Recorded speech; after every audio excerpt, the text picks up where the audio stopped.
जय जिनेन्द्र, प्रणाम, नमस्ते साथियों। बहुत पुरानी बात है। मध्य भारत में एक बहुत ही प्रतापी राजा हुआ करता था। उसके 3 पुत्र थे। तीनों पुत्रों को कुछ शिक्षा प्रदान करने के लिए उसने राज दरबार में बुलाया और तीनों को यह निर्देश दिया कि एक एक करके कश्मीर में जो सेब का फल होता है उसको देख के आए, उसका निरीक्षण परीक्षण करें और अपने अनुभव राज दरबार में साझा करें। सबसे पहले बड़ा पुत्र गया। उसको जाने में 2 महीने लग गए, आने में 2 महीने लग गए। उसके बाद में दूसरे बेटे को रवाना करा और उसके बाद में उसके आने के पश्चात तीसरे बेटे को रवाना करा। जब तीनों बेटे जा करके वापस आ चुके थे तो फिर तीनों को निर्देश दिया गया कि अपने अपने अनुभवों को साझा करने के लिए राज दरबार में आए। सबसे पहला बेटा, उससे पूछा गया कि कैसा लगा तुम्हें सेब का पेड़। उसने अपना अनुभव बताया कि पिताजी वो तो बड़ा अजीब पेड़ है, लकड़ियां भी आड़ी टेढ़ी हो रही हैं, बड़ा वीरान सा पेड़ है, न तो फल है, न फूल है, न कुछ हरियाली है और ना ही वो चंदन की तरह खुशबू देता है, मतलब किसी काम का नहीं। उसमें कोई नक्काशी भी नहीं की जा सकती, उसकी लकड़ियां इतनी खराब हैं। राजा ने फिर दूसरे बेटे को आमंत्रित किया। दूसरे बेटे ने कहा कि पिताजी मैं बड़े भाई की बातों से सहमत नहीं। पेड़ माना कि फल नहीं देता है लेकिन बड़ा ही हरा भरा है, बहुत शानदार उसमें पत्ते लगते हैं और हरियाली जैसा बड़ा अच्छा सुंदर सा पेड़ है।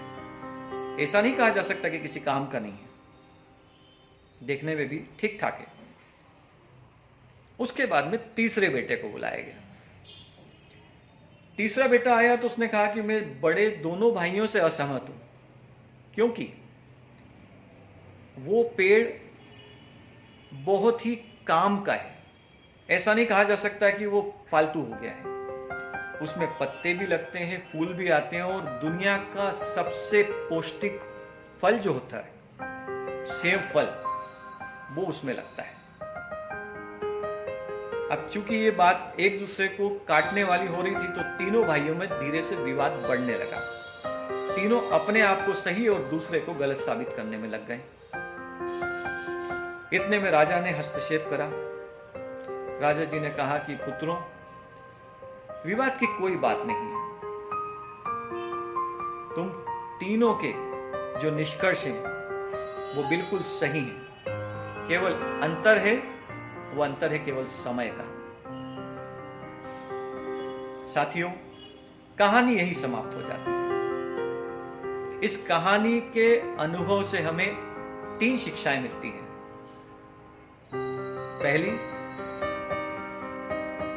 कि किसी भी चीज के बारे में अगर हमें अपनी राय बनानी है, हमें उसके बारे में कुछ निर्णय लेना है, तो सर्वप्रथम हमें उसके बारे में पूर्ण जानकारी लेनी चाहिए। और पूर्ण जानकारी उसका निरीक्षण परीक्षण थोड़े लंबे समय तक करें तभी प्राप्त होती है। दूसरी, हर समय एक जैसा नहीं होता है। जीवन में उतार चढ़ाव आते रहते हैं, लेकिन जब कठिन समय आए जीवन में तो हमें धैर्य और हिम्मत से डट कर उसका मुकाबला करना चाहिए, क्योंकि समय की एक खासियत होती है कि वो बदलता जरूर है। और तीसरी शिक्षा कि अपनी बात को सही मानकर ही अड़े नहीं रहना चाहिए।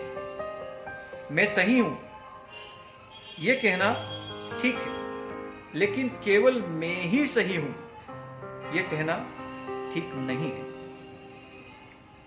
क्योंकि समय, स्थान और परिस्थिति के कारण से 2 विपरीत मत भी सही हो सकते हैं। धन्यवाद।